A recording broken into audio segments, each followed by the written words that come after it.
প্রিয় এলাকাবাসী, আসসালামু আলাইকুম। আশা করি সবাই ভালো আছে।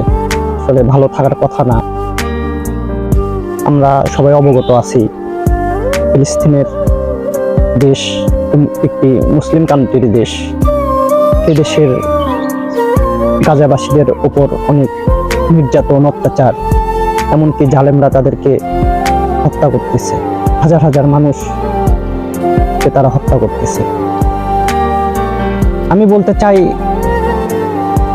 গাজাবাসী আপনারা একা নন, আমরা সবাই আপনাদের পাশে আছি এবং থাকব।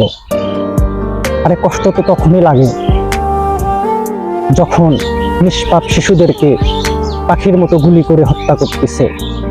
কষ্ট তো তখনই লাগে যখন গর্ভবতী মা তার পেটের সন্তান নিয়ে মাটিতে গড়াগড়ি করে, তার সামনে আর একটা ছেলে মৃত্যুর যন্ত্রণায় ছটফট করে। মা পারতেছে না, সে বাঁচবে নাকি তার পাশে থাকা সন্তানকে বাঁচাবে, নাকি তার পেটে থাকা সন্তানকে বাঁচাবে। মা শুধু চিৎকার করে মাটিতে গড়াগড়ি করে। তাকে সাহায্য করার মতো একটা ব্যক্তি সেখানে উপস্থিত আমরা দেখতে পারি না। আরে কষ্ট তো তখনই লাগে যখন নিষ্পাপ শিশু পাথরের চাপায় পড়ে বাঁচার জন্য ছটফট করে, তাকে সাহায্য করার মতো একটা ব্যক্তি সেখানে নাই। পানি খাওয়ার জন্য ছটফট করে পানি দেওয়ার মতো একটা মানুষ সেখানে খুঁজে পাওয়া যায় না। এসব দেখলে আসলে চোখের পানি ধরে রাখা সম্ভব হয় না। এসব দেখার পরে আসলে মনে হয়, যদি দেশটা আমাদের পাশের দেশ হতো, তাহলে হয়তো বা আমরা সেই নিষ্পাপ শিশুর দিকে ধেড়ে আসা সেই বুলেটের সামনে আমাদের বুকটা পেতে দিতাম।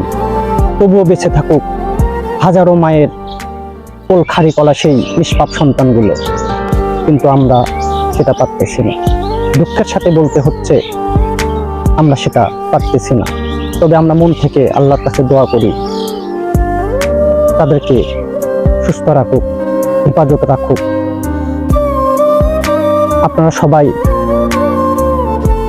এই ভিডিওটা শেয়ার করবেন, মানুষের মধ্যে এই ভিডিওটা দেখাবেন। প্রত্যেকটা ঘরে ঘরে এই ভিডিওগুলো আপনারা পাঠিয়ে দিবেন। সবাই যেন গাজাবাসীর জন্য দোয়া করে, মন থেকে দোয়া করে এবং যত তাড়াতাড়ি সম্ভব তাদেরকে এই নির্যাতন, অত্যাচার থেকে আল্লাহ তাআলা হেফাজত করে।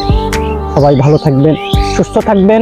আবারও পরিশেষে বলি, গাজাবাসীর জন্য দোয়া করবেন।